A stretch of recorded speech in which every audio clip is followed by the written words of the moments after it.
Danau Bandung Purba, fakta dan mitos. Danau Bandung Purba, kadang disebut Danau Bandung saja, adalah sebuah danau purba yang terbentuk sekitar 210.000 hingga 105.000 tahun silam akibat letusan dahsyat Gunung Sunda yang menyebabkan tersumbatnya Sungai Citarum, sehingga menyebabkan cekungan Bandung mulai tergenang air dan akhirnya membentuk danau. Danau Bandung Purba ini diperkirakan membentang dari Cicalengka hingga Padalarang, serta dari Dago hingga ke perbatasan Soreang dan Ciwidey. Perkiraan kedalaman 20 hingga 30 meter dan ukuran luas sekitar 60 kali 40 km, sehingga luas Danau Purba ini diperkirakan mencapai hampir 3 kali lipat dari luas Provinsi DKI Jakarta. Permukaan air tertinggi berada pada level kontur 725 meter di atas permukaan laut. Danau ini terbagi menjadi dua bagian besar, yakni Danau Bandung Purba Barat dan Danau Bandung Purba Timur, yang dipisahkan oleh perbukitan di tengah atau pematang tengah. Van Bemmelen yang meneliti sejarah geologi Bandung berhasil mengetahui bahwa Danau Bandung terbentuk karena pembendungan Sungai Citarum Purba. Pembendungan ini disebabkan oleh pengaliran gunung api massal dari letusan dahsyat Gunung Tangkuban Parahu yang didahului oleh runtuhnya Gunung Sunda Purba di sebelah barat Laut Bandung dan pembentukan kaldera di mana di dalamnya Gunung Tangkuban Parahu tumbuh. Van Bemmelen juga menjelaskan sejarah geologi Bandung dimulai dari zaman Miosen 20 juta tahun yang lalu. Saat itu daerah Bandung Utara merupakan laut, terbukti dengan fosil koral yang membentuk terumbu karang sepanjang punggungan Bukit Raja Mandala. Kondisi sekarang, terumbu tersebut menjadi batu kapur dan ditambang sebagai marmer yang berpolakan fauna purba. Bukit Pegunungan Api diyakini masih berada di daerah sekitar pegunungan selatan Jawa. Sekitar 14-2 juta tahun yang lalu, laut diangkat secara tektonik dan menjadi daerah pegunungan yang kemudian 4 juta tahun yang lalu dilanda dengan aktivitas gunung api yang menghasilkan bukit-bukit yang menjurus utara-selatan antara Bandung dan Cimahi, antara lain Pasir Selacau. Pada 2 juta tahun yang lalu, aktivitas vulkanik ini bergeser ke utara dan membentuk gunung api purba yang dinamai Gunung Sunda, yang diperkirakan mencapai ketinggian sekitar 3.000 hingga 4.000 mdpl. Sisa gunung raksasa ini sekarang adalah berupa punggung bukit. Runtuhnya Gunung Sunda Purba membentuk suatu kaldera atau kawah besar yang berukuran 5-10 km.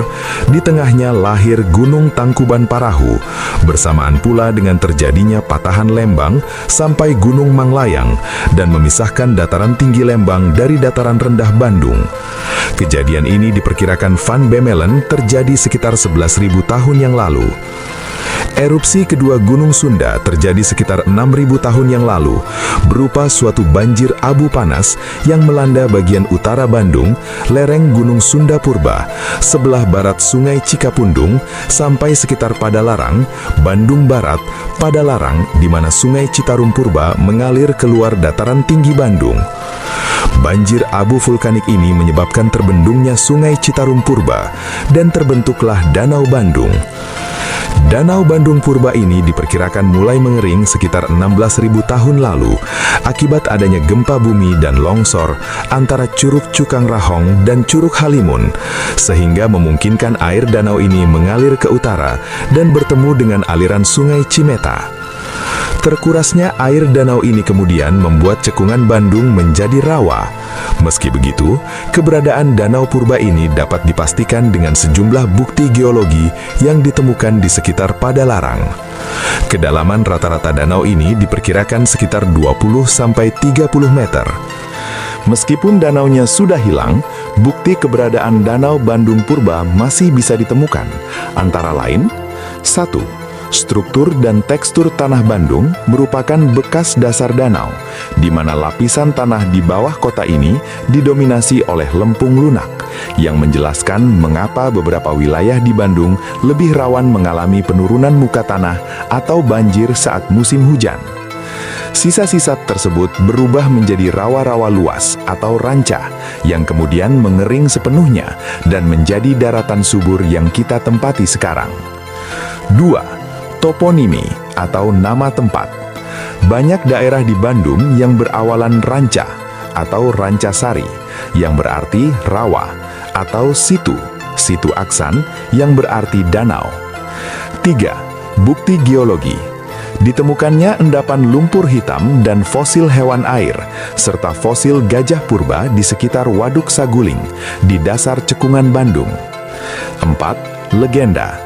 Kisah ini sangat identik dengan legenda Sang Kuryang, di mana Sang Kuryang membendung Citarum untuk membuat danau demi memenuhi syarat Dayang Sumbi.